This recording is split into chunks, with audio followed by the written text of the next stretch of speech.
makes you even more exact.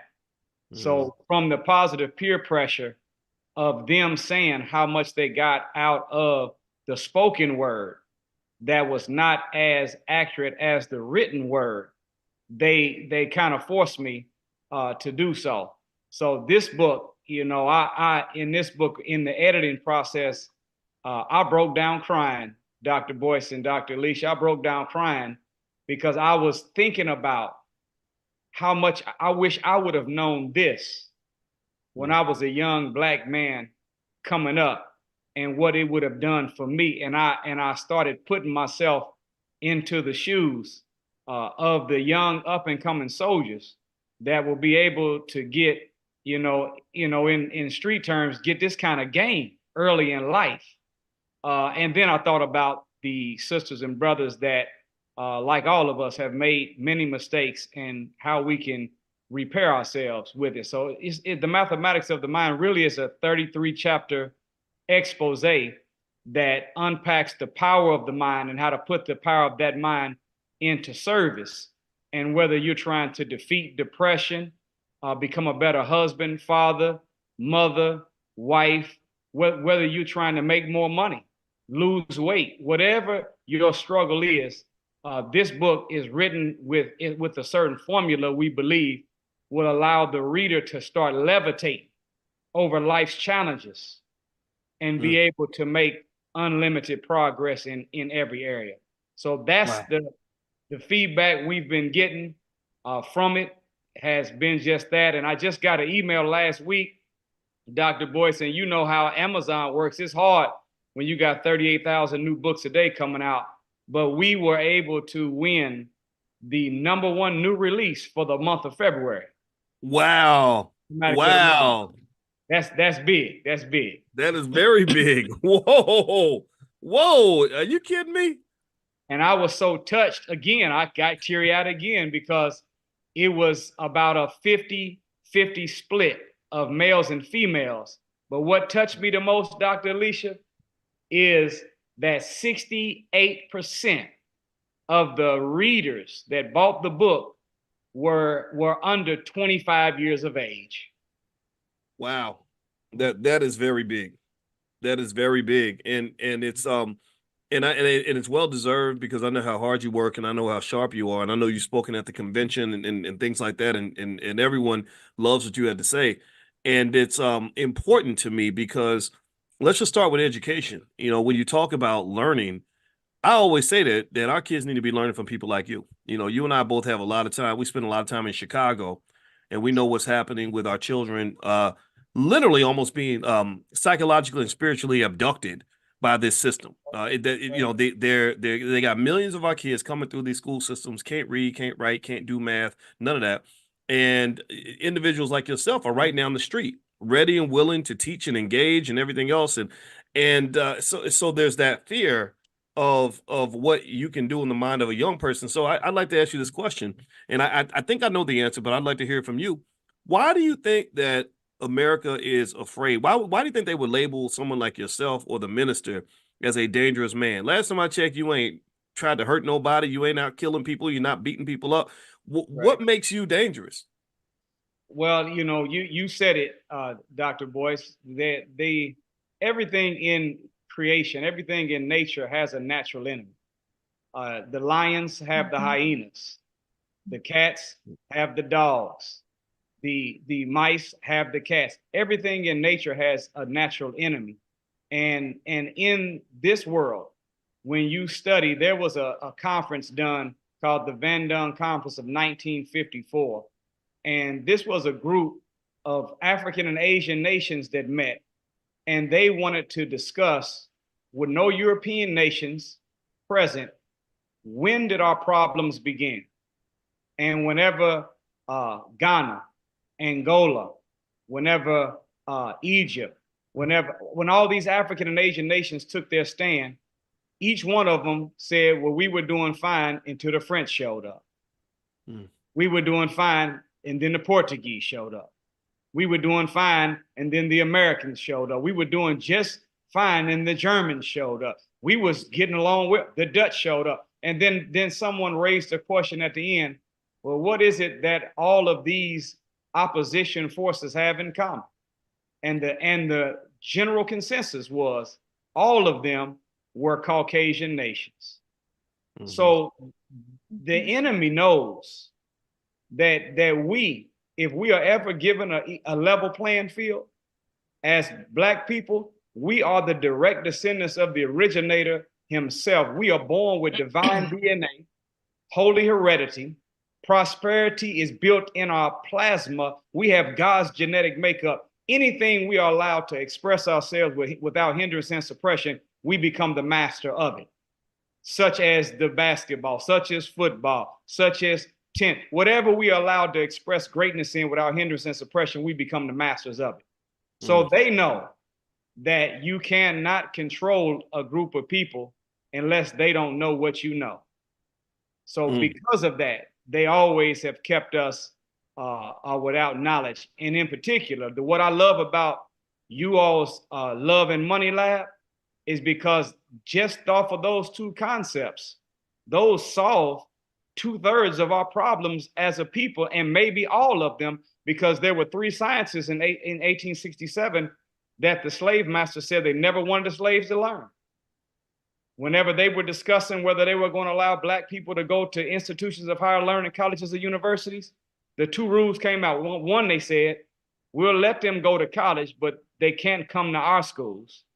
Mm-hmm. Two, there's three sciences that must never be taught to the slave. And that is the science of money or finance, the science of warfare, and the science of mating. So Wow. when you say the Love and Money Lab, y'all hitting it right on the head. And that is their reason, because they know that if we ever know what they know, the playing field will be level. And by way of the evolutionary process of us remaining in existence for over 78 trillion years, whatever we are allowed to work out in without hindrance and suppressions, we're going to become the masters of it. So Mm. the Honorable Elijah Muhammad gave us a little lesson called a problem book, and in it, it talks about that the original man has 3 times the mental and physical strength of the grafted man. And the grafted man is the man that came later down the cycle of time, or Caucasian, who only has a 6,000 year history. But original is you and me, that came in existence trillions of years ago. So when you know that they know that we got 3 times their mental and physical strength, they have to do everything they can to break our legs before we run the race and keep us from knowing what they know.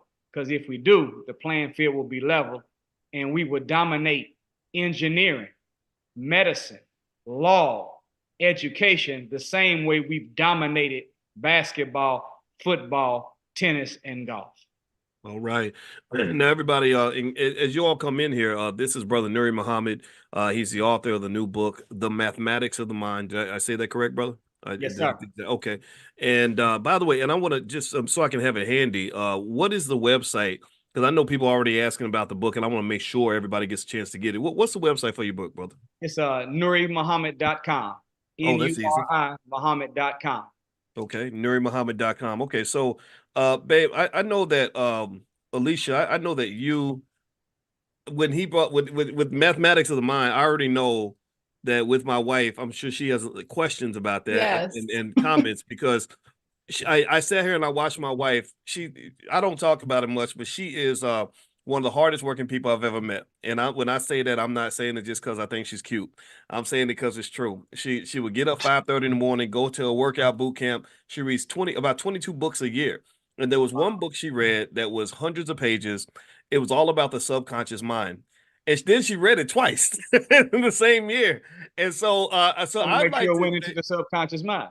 There you go. Right. So, babe, I'm gonna hand the ball to you, babe, so you can talk to Brother Nuri about that because I'm sure you have something you want to ask about or bring up. Oh, I think it's so great because mathematics of the mind. Just last night, I was talking to Boyce about how we first met, and I asked you to be my math teacher. Did not understand math, and his ability to help me answer simple what would be simple questions about what was going on with algebra and college algebra.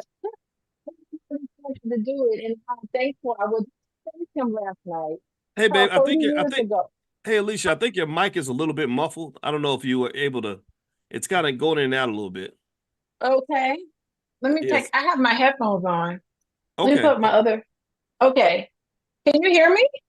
I can hear you. I'll let you know if but it was a little bit muffled. Go ahead, babe. It's muffled? Okay. Anyway, so I just think mathematics, like a problem that you're trying to figure out. And when you say mathematics of the mind, I'm thinking that's that's the best equation ever to figure out how to get in control of your mind and your thoughts. And it's so funny because as a therapist, it's really what I do all day long is sit with people and try to get them to figure out why they're doing certain things, what they've been programmed to do, and to repair. I love that you mentioned repair because so much repair needs to happen between Black men and women. I mean, just as a community. And I love that you spoke about the enemy because, yeah, we would say the enemy is the white man. And of course, we could look at that historically.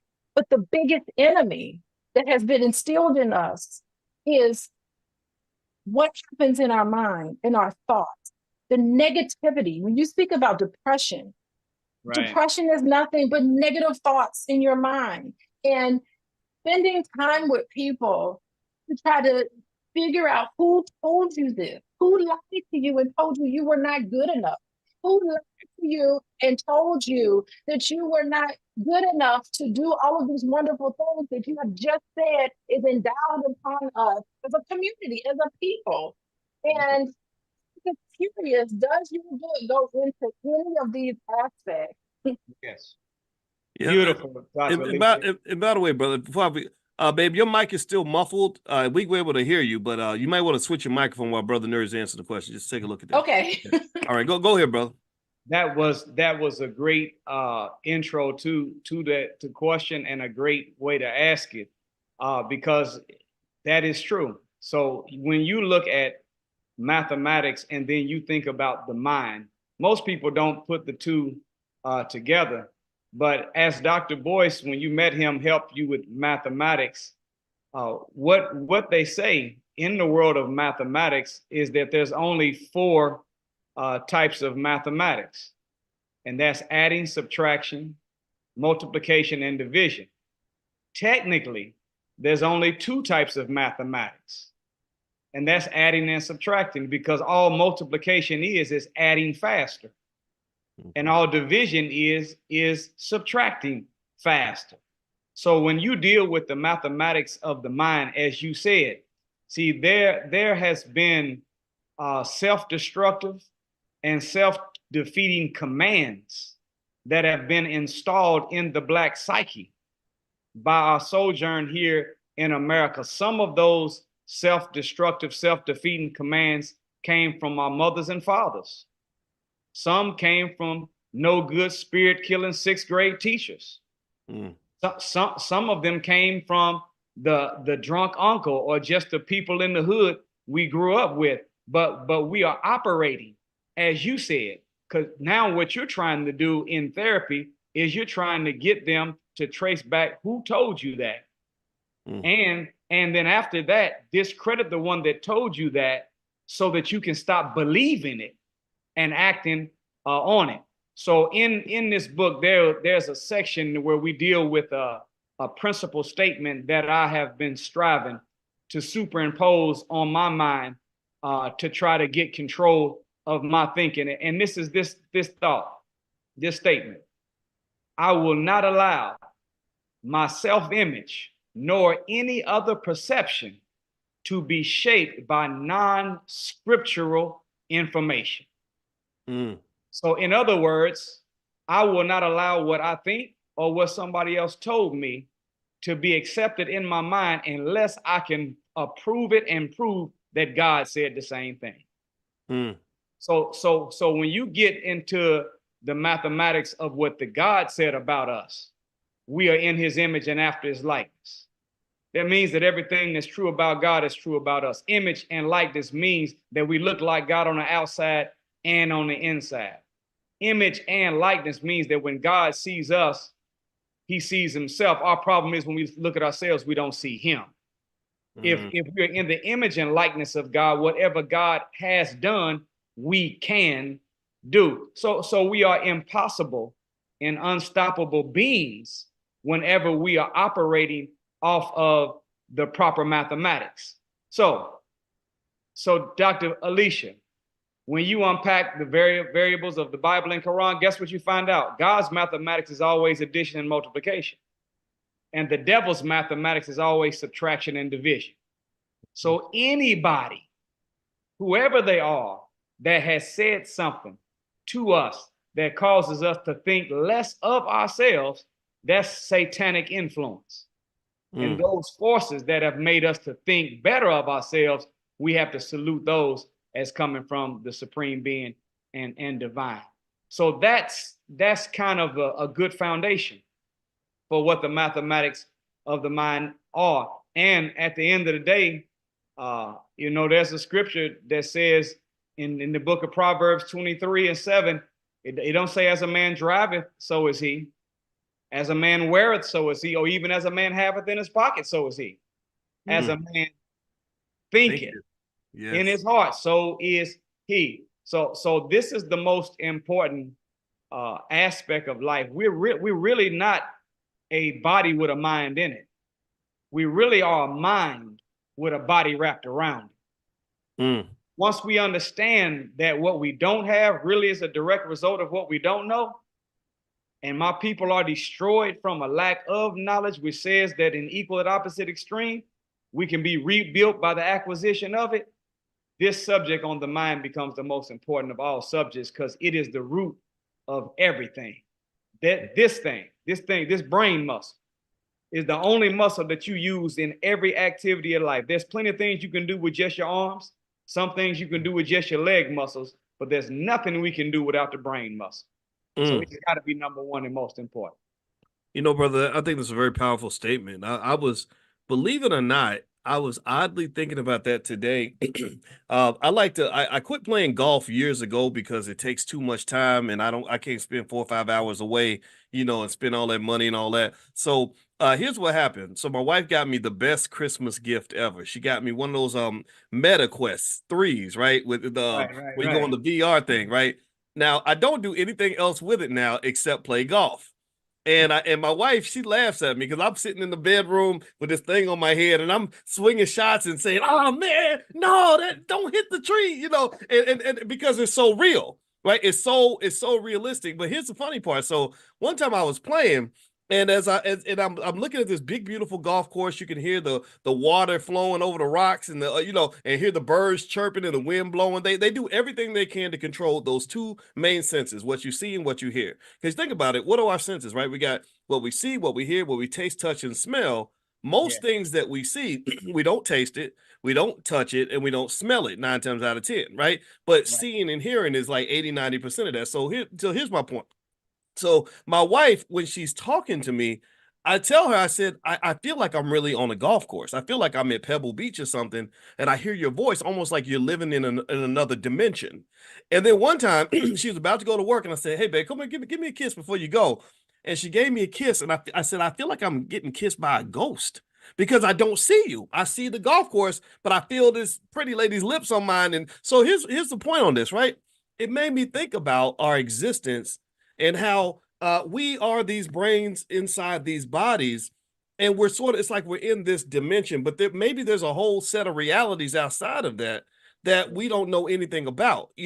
Like the same way when I hear my wife's voice, but I'm like, "But I don't see anybody here," but something's clearly happening outside of this reality that's around me. So I almost feel like that reminds me of when you talk about the spirit world, or you talk about psychology, just all these other realities that are happening around us that we can't necessarily perceive because maybe all of our senses are not in tune to it, or we're so caught up in the reality that was given to us, like the way those goggles were put on my eyes. So the same way when we are born and raised in America, in my opinion, the black man and the black woman is kind of given some sort of false reality, right? You know, you're a thug, you an N-word, you're supposed to be the next Cardi B or the next LeBron, and you don't see the other million different things you could have become, these other realities that would be much healthier for you, because somebody decides from the day you're born what your reality is going to be.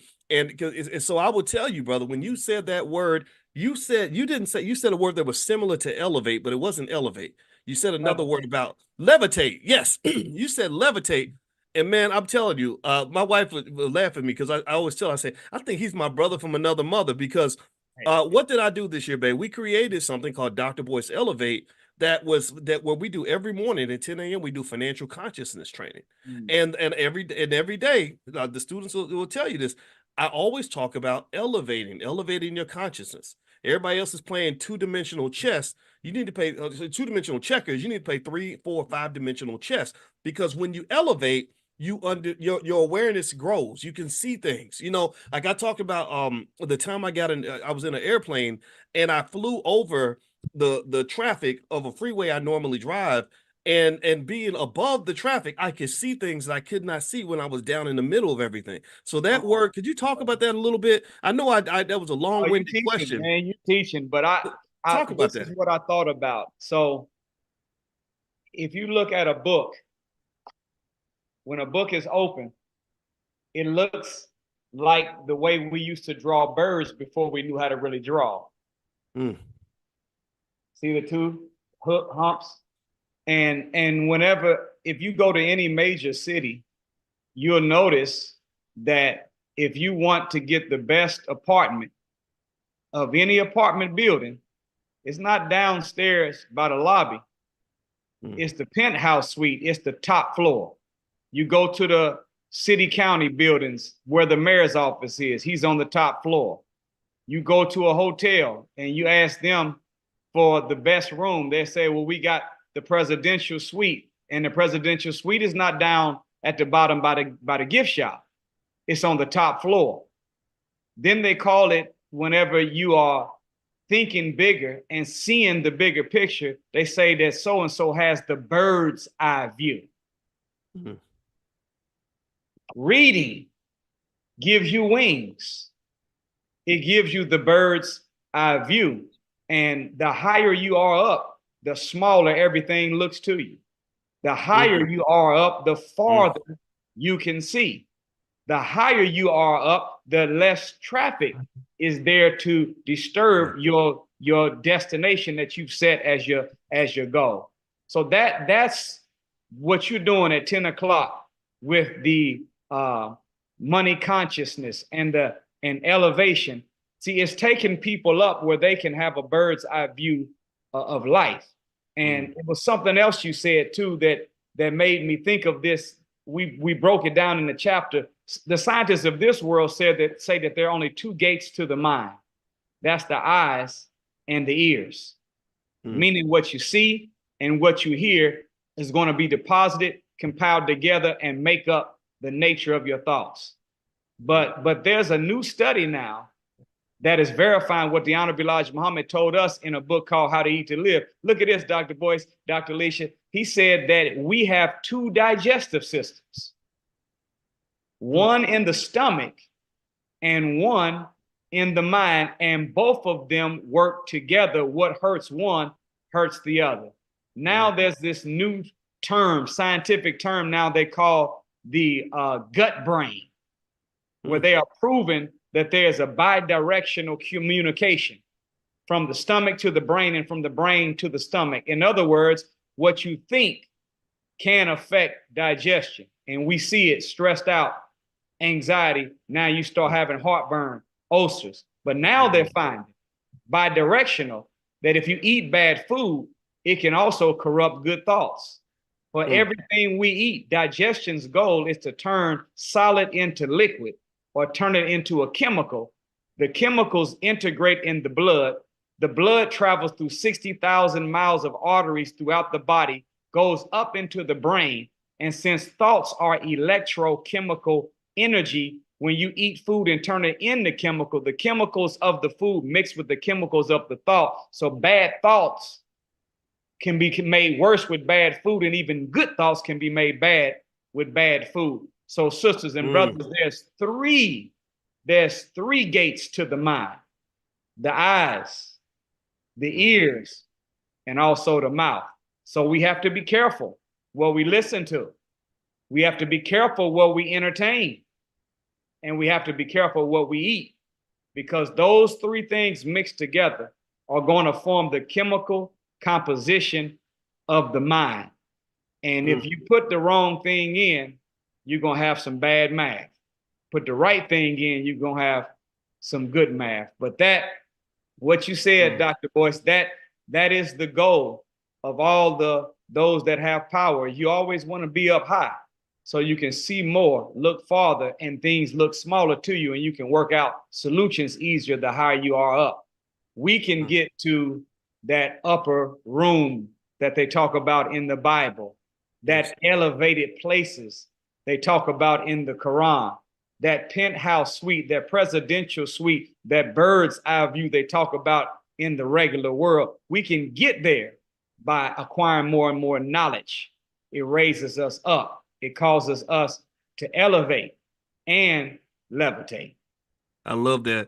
And so the word for today, everybody, is elevate. You can type either elevate or levitate, whichever one is easier for you to spell. Type that in the chat. We're talking to Brother Nuri Muhammad about his new book, The Mathematics of the Mind.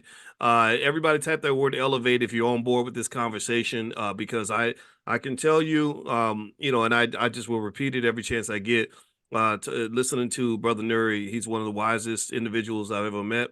And we are living in a very special moment in time that we all get this chance to elevate our people. We're getting it done. So, Alicia, I imagine you had questions when he mentioned, Nuri mentioned a word that you mentioned a lot with, which is anxiety. And you talk about your work as a therapist and how anxiety and depression are kind of connected. And I'm also sure that you have something to say about that mind-body connection. Did you have something you wanted to ask, or a comment you wanted to make? Oh, now you're muted, babe. Yeah, let me see. No, we can't. We can't. That's okay. That's all right, babe. You work on the technical difficulties, and me and Brother Nuri will keep talking. And you let me know when you come in. So Me brother, now? Can you yeah, hear me? now I can. Now we can. Touchdown. You can hear me, but it's muffled. But you can No, hear me. it's not muffled anymore. Oh, okay. Yeah. So, I mean, every time I meet with a client, the very first time I meet with them, I always ask them, how's your vision? Is your vision ever blurry? And they're like, do you have ringing Uh-oh. in your Uh-oh, ears? the muffle's coming back again, babe. We got to get you a new microphone, babe. I might see if I got a mic around here that you can use. I got Yeah, yeah, okay, those $2 earbuds. I my don't know other if those are working. computer. I Wait, put my other computer. okay, go ahead and try that. Go, you can log back in, babe. If you need me to send you a link, let me know. Yeah, Okay. sorry about that. I know she got a lot to say about it because what you're I talking think about. I think I can tie into what she's asking, because of she's asking how is the vision? Because see, there's a scripture in the Bible that says this: I walk not by sight, but I walk by faith. And that is really the proper way to operate in the present. See, walking is a present day activity. But if I'm walking not by sight, that means I'm engaged in a present day activity called walking, but my mind is not focused on the present. I'm focused on faith, which is future focused. I'm thinking about the future. So I've got my eyes on the prize as I'm making those steps. And vision, there's a scripture where Solomon said that without the vision, the people will perish. Well, that's not only a leadership principle, that will, if you got a leader and they have no vision, then the people that follow him will perish. It's also a interpersonal reality. If you have no vision as an individual, then you will begin to see your aspirations, your dreams, your goals, they will begin to die. So vision is really the mind's ability to leave the present, go into the future, take a tour of the future, gather the notes of what it's seen, then come back to the present and use those notes to inspire you in the present to act to get to where you're trying to go. If you don't have your mind fixed on the notes of what you see, the powerful, positive outcome to be, then it's going to be hard to take the pain of the struggle to reach your goal in the present. That's why our ancestors used to always echo, Dr. Boyce, keep your eyes on the prize. Because when you got your mind fixed on that finish line, whenever you got the goal of what you're going to achieve in front of you, it makes what you're going through easier to manage, because at the end of the day, you know that there's going to be greater pleasure in the future than the pain of the present. So that question Dr. Alicia is asking those clients is such a good one, because if you are operating solely in what you see in your current condition, then you might find yourself in hopelessness and despair. But if you can let your vision, which is your mind, leaving the present, taking a tour of the future, gathering up the notes of that positive outcome in the future, coming back to the present, showing you those notes, and inspiring you to use those notes to go ahead and act in the present, then you'll be able to keep your fight, your consistency, and your persistency alive when you have a vision. Yeah, you know what I refer to that as consciousness, right? Consciousness, the ability to understand why you're doing what you're doing. If you I remember I talked to a friend one time, and he was about to do something uncomfortable, and I said, well, you know what they say, no pain, no gain. He said, my saying is no pain, no pain. Right. And what I saw with that was a difference in our perception of things. My thought is, okay, you go through the pain so you can get the benefit. And because he was only thinking about the present, he said, look, the benefit is that if I don't do this, then I can go back home and go to bed. Right. So that vision is what drives you to do these things that are uncomfortable and difficult and challenging. And I think vision is very important for Black people, because if you are Black and conscious and you have a vision of what our community will look like, you know, once our children are well educated, once our children have learned how to build wealth, once we've learned how to really love each other, once we built strong families and built these institutions that we deserve, if you can see that, then it helps you look past all the nonsense out here. That I always tell my students, I say, I'm not looking at the year 2024. I'm looking at the year 2074. You know, that's where I want to live there, because 2074 looks a whole lot better than the nonsense I see right now. Okay, so did we get some success on the microphone, babe? So can you hear me? Yes, we can't hear you. Go ahead. The floor is yours. No, I missed that part, but I love when you talk about vision, Boyce. And I think it's so easy to have vision when you're nice and calm and relaxed. Oh, let's do our vision. Let's have vision. Let's get along. Let's love each other. All of these wonderful things about planning for the future. And then what I see so much with us is that as soon as somebody does something that you interpret as hurtful, your reaction to that is not what it needs to be. And what it does is it damages each other, because you see each other as a threat. And it's a mind chemical process. Come on. Your mind starts to release cortisol and all of these chemicals in your brain, and you actually think that you're in danger. You really think that the person who you love so much, just 5 minutes ago, before they said something to get you triggered, you start saying and doing things and fighting out of your mind is going back to times in the past where you have been threatened. And it's not the person in front of you that's really out for you. It's reminiscent of something that's happened to you in the past. So having this vision is really beautiful, but what we do is we blow it up like a time bomb that just gets destroyed in the midst of normal conflict. And I think that I work with so many people to get used to conflict. It's gonna happen. We're two different people. My brother and I, we are half each other. We grew up in the same household, and we don't always agree on everything. So you know you're not going to agree with somebody that you fall in love with, because at the beginning, all you see are the similarities. Right. And then naturally, you're going to find that you don't agree on certain things, and it's supposed to be okay. But I think to really get that vision and to really execute the vision, it's gonna take healing. Right, that's right. Do that through another person. That's right, Dr. Yeah. Alicia. That's so good. You made me think about something, you know. I try to tell people when we do this marriage seminars that married people should not argue with each other. They should have discussions. And there's a difference between an argument and a discussion. An argument is when two people go back and forth yelling to figure out who is right. But a discussion is when two people go back and forth, calm and respectful, to find out what is right.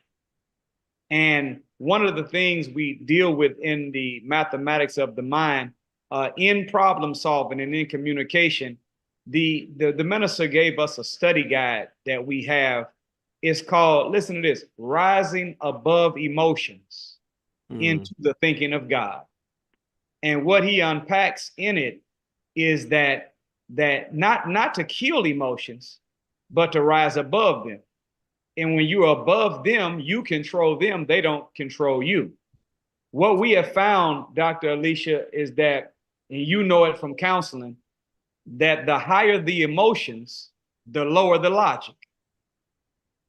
So, and it's really almost on the equal opposite spectrum. So if somebody has emotions at an 8, their logic and reason is only at a 2. If somebody has their emotions at a 7, their logic and reason is only at a 3. The only way that you have people using intelligence, inference, deduction, analytics, logic on a high level is whenever they have their emotions under control. So God did not give us to emotions. He gave emotions to us. We're supposed to control them. They're not supposed to control us. And I would also suggest to the brother, I hope he's listening, that where he said, you know, you told him no pain, no gain. He said, no pain, no pain. Look, the minister said this. He said, everything of value has a difficulty factor attached to it. So anytime you want to know whether something is worth it, if it's easy, normally it's not. So you can't, you know, and unfortunately, the way the brain is constructed, and Dr. Alicia, you can come to the witness stand, the brain has a nature to seek pleasure and avoid pain. So you really have to activate the override mechanism of your own mind to tell yourself, wait a minute, I can't always seek pleasure and avoid pain, because everything of difficulty everything of value has a difficulty factor, which means it might be some pain. So I got to embrace the pain so that I can actually get to something of value. And to my brother that said no pain, no pain, think about this. And Andrew Carnegie hired Napoleon Hill to do a study of the 50 most successful people in different fields of a human endeavor all around the world. And he studied them for 20 to 25 years. But in the course of him interviewing the 50 that were great in their fields, he ran across people that were also failures in the same field. And Napoleon Hill said he met 25,000 people that were in the same field as the other 50 that were successful, that were failures. And there was one thing he noticed that was a big difference between the two. He said the 50 that were successful, they always engaged in activities that were goal achieving, while the failures always were engaged in activities that were tension relieving. Yes. So the successful people was always accepting the challenge, embracing the struggle, embracing the grind, going through no pain, no gain, while those that became unsuccessful and failed, they always were looking for something tension relieving. They didn't want no pain. Therefore, they never were able to be successful. So you know, we have to, you know, if we want to get strong, you're going to have some resistance. Yes. That is so true. And usually what I tell my clients is that pain is inevitable. It's actually welcoming. Pain tells you this is not right. Pain doesn't tell you to give up. Pain tells you maybe you need to go into another direction. And if you give up, that's when you suffer. You Yeah, don't have to suffer, but you do need to go through pain. that's right. And people suffer when they experience a little bit of pain. They say, uh-oh, I don't like men now. All men ain't no good because I went through this one painful experience. That doesn't mean it's all, you can throw it all out. The same with men and women, Right. oh my God, I'm gonna get my passport and go get a passport to repeat the same mistakes you're making to be in even more pain. So I Right. think you just have to go through the pain that creates success so that you don't have to walk around in your life suffering. Dr. Boyce, you probably would like this one. This is something I tell in dealing with the economic side of it. Building wealth is hard, but being broke is hard too. Yeah. Choose your heart. Choose your heart. There you go. Hard do you want? So Yep. and that's the truth. Being happy is gonna take some work. That's why it's called the pursuit of happiness. Yes. Yeah. Being sad, being down, doing nothing is going have some pain attached to it. To choose your pain, choose your heart. So it is, this is something too that we try to break down in the book. There was a study done on the brain's survival mechanism where it is trained to cut off and stop at only at 80% of its true maximum potential. So if you're running, it'll stop you at 80% of how far you really can run. If you're lifting weights, it'll stop you at 80% of your strength. If you're working, it'll stop you at 80% of what you could have. Whatever you're doing, the brain shuts off at 80% and keeps 20% in reserve just in case it needs it for survival.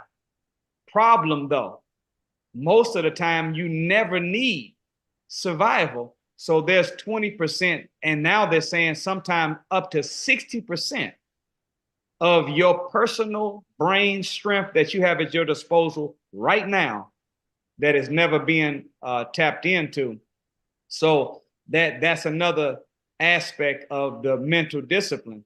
And I like a term where you start trying to become a black belt of mind control. How do I become a master of my own mind, where instead of it just telling me what to do, I can tell it what to do. Because whether you think you can or you think you can't, you're absolutely right. It's just depending on what you believe. And If we you have don't to think you reclaim can, it. you Yeah. can't. But if you think you can, and you will. Yes. Yeah. Well, you know what? I'll tell you what. When I was talking to our oldest son, I mentioned to him, when we're talking about just rules of manhood, I kind of, come from I guess, an old school standpoint in the sense of, I told him a couple of things that I thought were really important about development. One is I said, as a man, you have to have something in you that just gets the job done, so you can come through for the people that care about you. You don't want to let them down regularly, because that's a problem. It happens a lot, too much in our community, and that's one of the reasons why I have so much admiration and respect for the Nation of Islam, is because of the types of black men you manufacture. There's no other place that builds a black man like the Nation. Nowhere in society does this, and that's why I think everybody listening should support what the brothers and sisters in the Nation are doing 100%. The second thing I mentioned to him is, I said, your subconscious mind is the most important part of your brain. And one thing you never want to do is feed yourself negative information about yourself. If you're gonna do something hard, don't just keep saying, I can't do it, I can't do it, I can't do it, because your subconscious mind is sitting there taking notes like, okay, so I can't do it. Like you say, I'm so bad at math. I say, no, you don't say that. You say, well, math is tough, but I'm gonna get through it. Because if you keep saying I'm bad at math, your subconscious takes notes. And then when you try to do math, you're gonna fail because your subconscious has already programmed that inside of you. So I believe deeply that that brainwashing is done to us, and Yeah. one way to combat the brainwashing that's done to us is to take over that process. Brainwash yourself to become the person that you want to be. Every day form the habits that are going to be beneficial. I've also found, to that point you mentioned about how that last 20%, we can't get past that last 20%. It's real hard to do it by yourself. Get you an accountability partner. Get around people that are going to make you. I always talk about my wife, how she got me I always knew how to lose weight. It wasn't like it was a mystery. Just go to Right. the gym, don't eat so much bad food, and work out every day. I just didn't do it. But when my wife was getting up every morning at 5 a.m., I'd be like, okay, all right, well, she's a pretty lady. I'm gonna follow her wherever she goes. And she or if I wanted to sleep in, she'd say, now, boys, now you said you wanted to get up, and I say, all right, you're right, you're right. I did say that to myself, and that little bit made a massive difference, and that's why I think it's very important. And I'd love for you to speak on this too, in terms of just, I believe at any age, any stage in life, we all are affected by peer pressure. The environment that you're in will shape how you view things, what standards you set for yourself. So I think it's very important to think about what social space we're in, from who we're married to who our friends are, to the types of people we hang around with, and to hang around people that specifically can help you elevate. Yeah. Can you give some perspective on that? And that's so true. And that's why, even, and of course, the person you're going to be around the most is the one you choose to be your mate. So I said in one of my books and also in a few interviews that the most important decision you will ever make in your life after choosing belief in God is who you choose to be the mate to spend the rest of your life with. For that mate will either inspire you to grow into your greatness or they'll confine you to complacency. They'll either be your other half or they'll make you half of yourself. The minister said it like this. He said that a good relationship will bring out the best in you and make you more youthful, while a bad relationship will bring out the worst in you and cause you to age prematurely. So that's your mate is supposed to be your primary positive soundboard that you can bounce ideas off of, and they should be able to give you back your idea even better than you gave it to them and inspire you to want to move forward.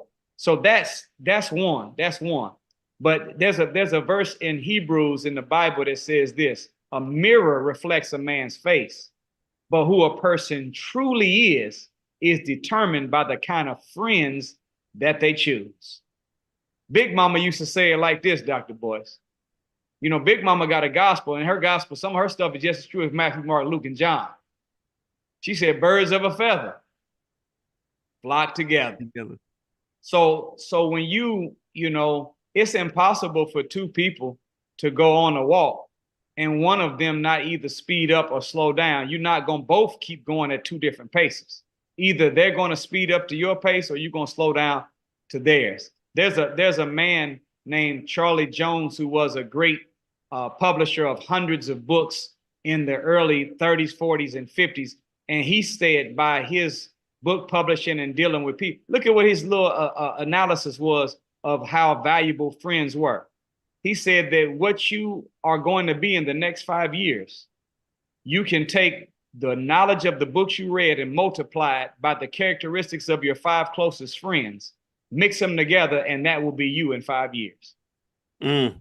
So that's how powerful it is for the people that you are around, that you use, that you call your friends or your company.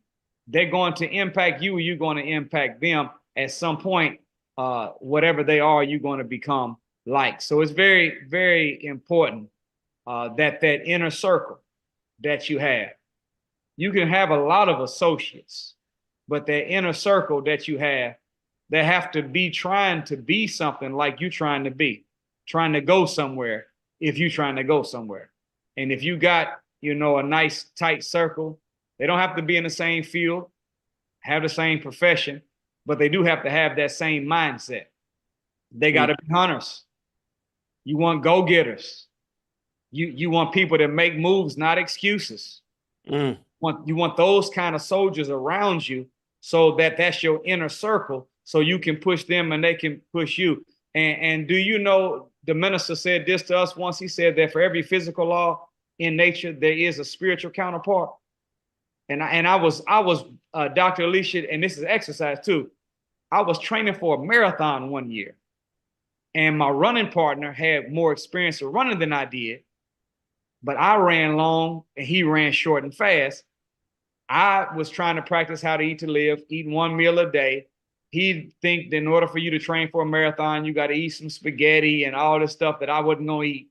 So every time we ran and I got tired, he would always say, I told you, you got to start getting some bananas in the morning, a smoothie or something. And every time that we was running and he was getting tired, I would say, I see that. That's that breakfast on you, boy. I see it. Uh-huh. That's that McMuffin that got you, don't it? And we would go back and forth. So one day, Dr. Boyce, Dr. Alicia, we was on a 21-mile run training for this marathon. And we was at mile 17. And I'm telling you, I was hurting bad. But I looked over at him and his back was straight, his stride was good, and he had such a good pace. Well, I said, this is what I said to myself. I'm not going to let no cognac nipping, black and smoking, cheeseburger eating Negro. He's not getting ready to outrun me. If he can do it, so can I. So we got to the end of the run, a 21-mile run. We both fell out in the grass and laid out.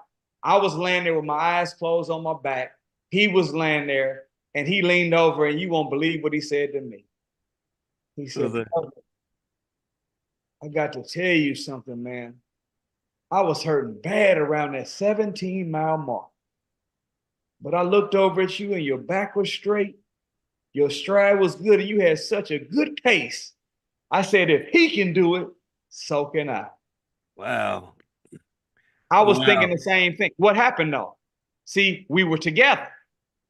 So for physical, there's a spiritual peripheral vision that you have. Even though we didn't say anything to each other, we inspired each other by doing the same thing at the same time. That's how important it is that you have that proper inner circle, that certain group that's close to you that are hunters and go-getters that like making moves, not excuses. When you got that kind of cadre around you, you'll end up giving each other strength without even knowing it. And before long, both of you or all five of you will make it to your goals much easier. So that's very important, Dr. Boyce. Wow. So you're talking about setting standards. That's what that is to me. So everybody in here, I hope you're taking notes. The brother's talking about setting standards. Everybody type the word standard in your life. Standard.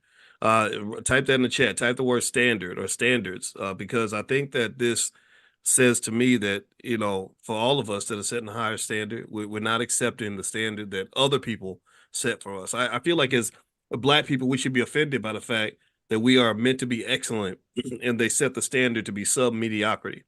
You know, we accept that. Educationally, below average. When it comes to financially, below average. When it comes to vision or just family structure, below average. And I don't think that's who we're supposed to be. And that's not even in our DNA, really. Yeah. You know, the Honorable Minister Farrakhan said this. He said, never pick up a discipline unless you intend on being its master. In other words, don't touch it unless you're going to try to be the best. Yes. There's a Bible verse that says this: whatever thou findeth thy hand to do, do it with all your heart or all of your might.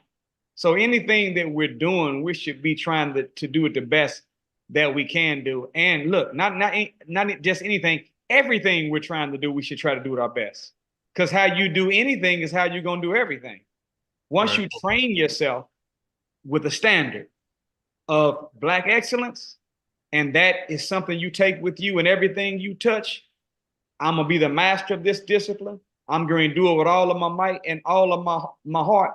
Then your expectation of yourself begins to be a high performer. And the next thing you know, everything you touch, you begin to manifest greatness. And it's something about winning. Winning provides you motivation. And in order to win, you're going to have to face difficulty, meet pain, embrace it, bust through it, and then on the other side. So every time you come across something new, now you have your own personal Black history notes. Right. See, it's one thing to be able to look back at Nefertiti and to look at Timbuktu, a city of Atlantis, and Nile Valley civilization, and King Tut, and look at Garvey, and look at the Most Honorable Elijah Muhammad, look at Booker T, look at Madam CJ. It's one thing to look back at great people that accomplished feats that look like you from the past, but it's a whole nother level of Black history when you can look back in your own life and remember what your own Black self did a year ago when you had the same discomfort or pain. And when you can draw from that and say, well, wait a minute, when we was training for the marathon, I remember I felt like I couldn't do no more, but I went ahead and bust through and I did it. Well, I can do that with this exam in front of me. I can do that with this law degree I'm trying to get. I can do that with this business I'm trying to get off the ground. I can do that to solve the problems of the family. As you said, Dr. Alicia, we're so hard. We really want justice for others, but mercy for ourselves. We're hard on other people, but we don't want the God to be hard on us. But God said, forgive us the prayer we said, forgive us our sins or trespasses as we forgive those who sin or trespass against us. So we might want to be careful being too unforgiving of others if we want the God to be forgiven of us. And I think that will help us, Dr. Alicia, in being able to have those discussions instead of arguments, trying to figure out what's right, not who is right. Rising above emotions into the thinking of God, not being controlled by them, but having control of them. And we can see ourselves in a lot better condition as family and as a people. Well, you know what? You have said so much, and babe, I'm gonna let you get the last question because I hope the microphone's working good. I'm gonna let you ask the last question, and then I'll thank Brother Nuri, and we won't take too much of his time. But go ahead, babe. You had a question? A couple things to say. I mean, first of all, I know there's a lot of people here who don't have the circle of people around them of which they can really feel like they can cultivate something special. And I just want to share like my own story. I mean, there was a point in my life where I had to actually start over. And I intentionally started over because I knew that the people around me I just felt like I was outgrowing some of the people around me. And there was nothing wrong with them. It's not like I'm better than any of them. But I always felt this kind of nagging sort of energy in me. It was just like, I think I love the people around me. I love my circle, but I just had this urge to change my circle. And what I did was I didn't seek anybody. I actually created a list of 6 goals that I wanted for myself, and they were big goals.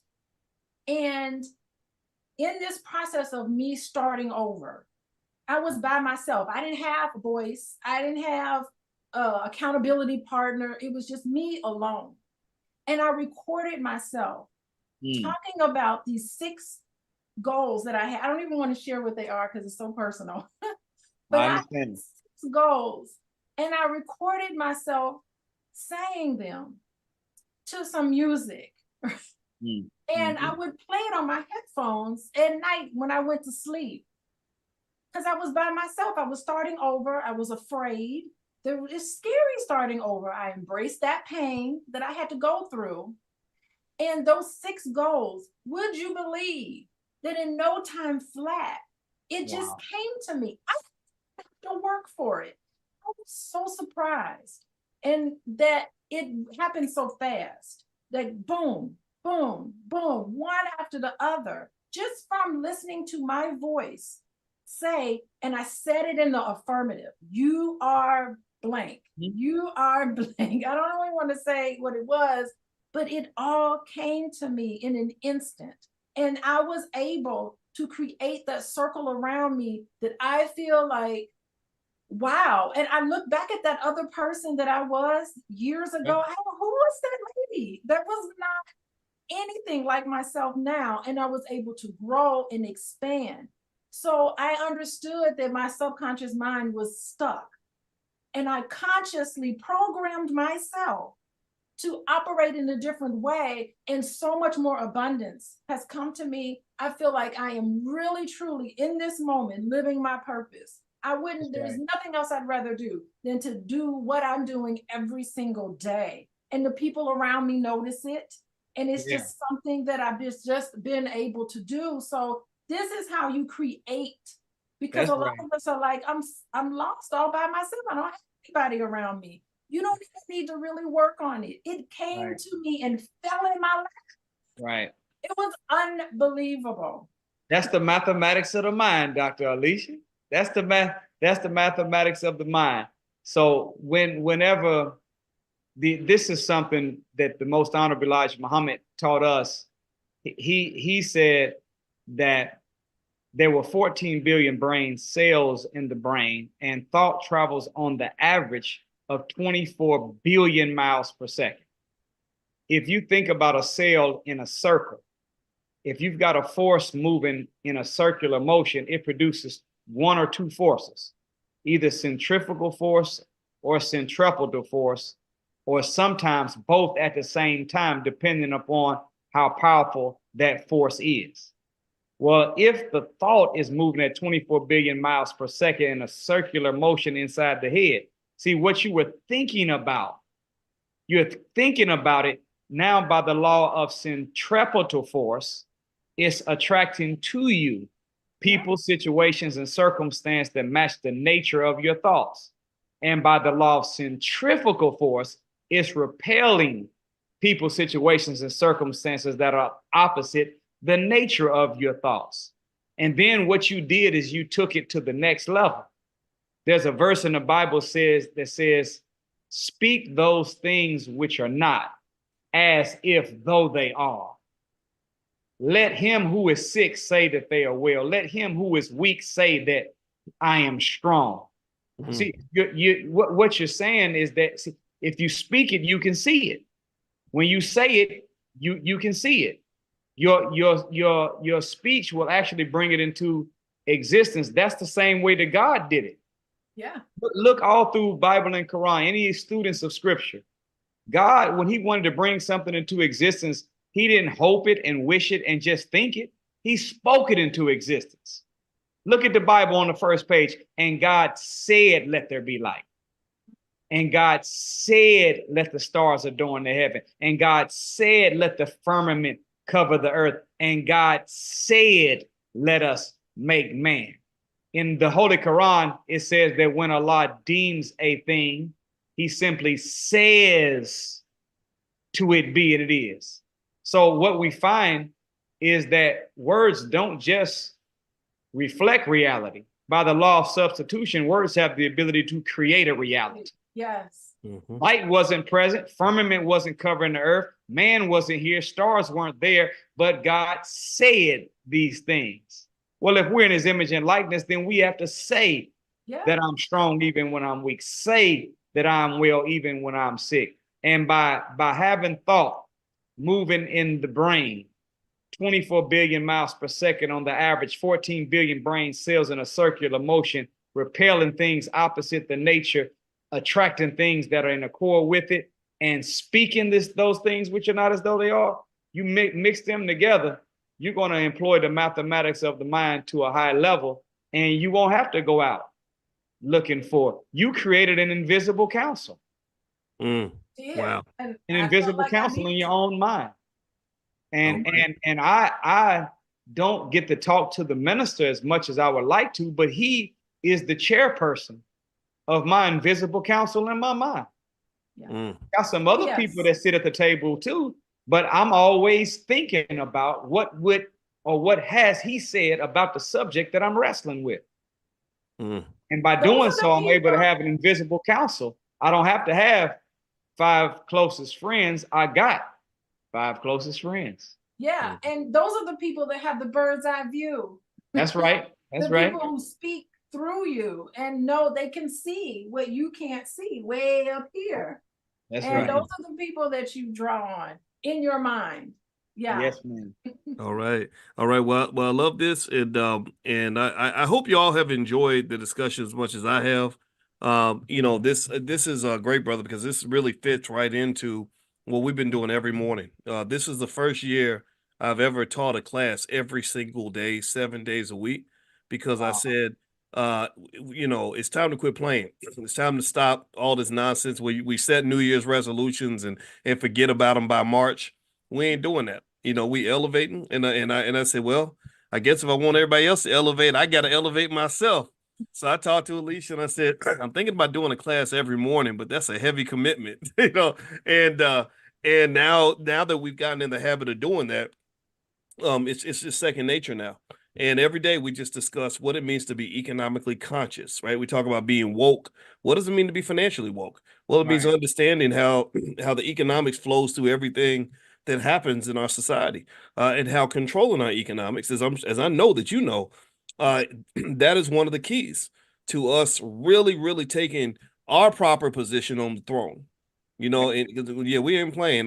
We don't do I don't do all that equality talk. I ain't trying to be equal to a losing culture. I'm not trying to be equal to people that are running the country into the ground, people Right. that have all these, this burning house. I'm not trying to be equal to that. No, we're trying to be what we're supposed to be, and people like yourself reflect that. And so I want to say thank you so much for joining us tonight. We are blessed. I hope everybody in the chat will give a digital thank you to Brother Nuri Muhammad.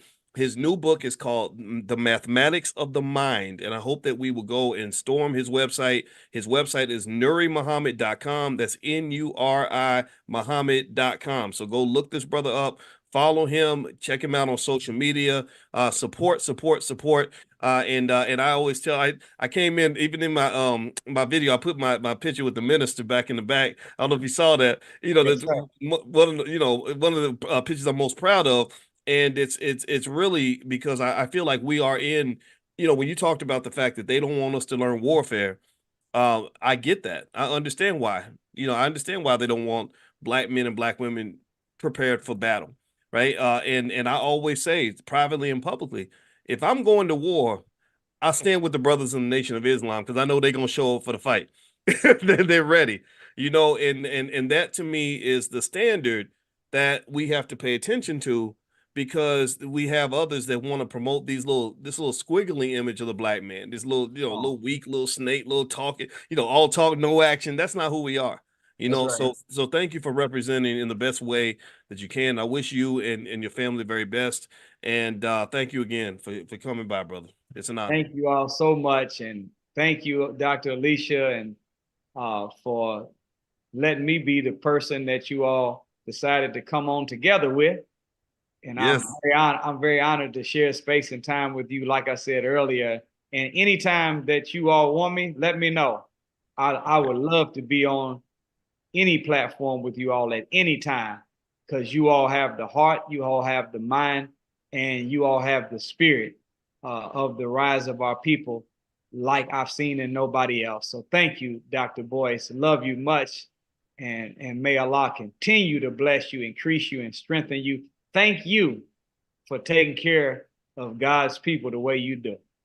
Yes. Well, thank you, brother. And we got Indianapolis. That's where you live, right? Yeah, Yes, sir.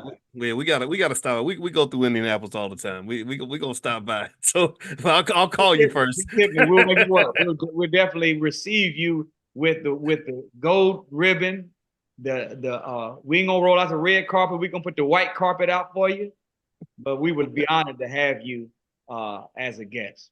All right. Well, thank you, man. Thank you so much. And also, I'd like to say thank you to our honored guests in the audience that came by. Normally we might do a Q&A or something, but Brother Nuri has given us so much time. We're going to go ahead and shut down for tonight. But don't forget that tomorrow morning we're going to meet for financial consciousness training, 10 a.m. Eastern. If you want to get an invitation in the morning, just text the word morning to 87948. Text morning to 87948. I'll send you all a text in the morning. We're going to go to battle. God bless you, everybody. Take care, Brother Nuri, again. And Brother, thank babe, you. and Alicia, I will see you in the other room. And thank you too, my love. All right, see you all soon. Have a great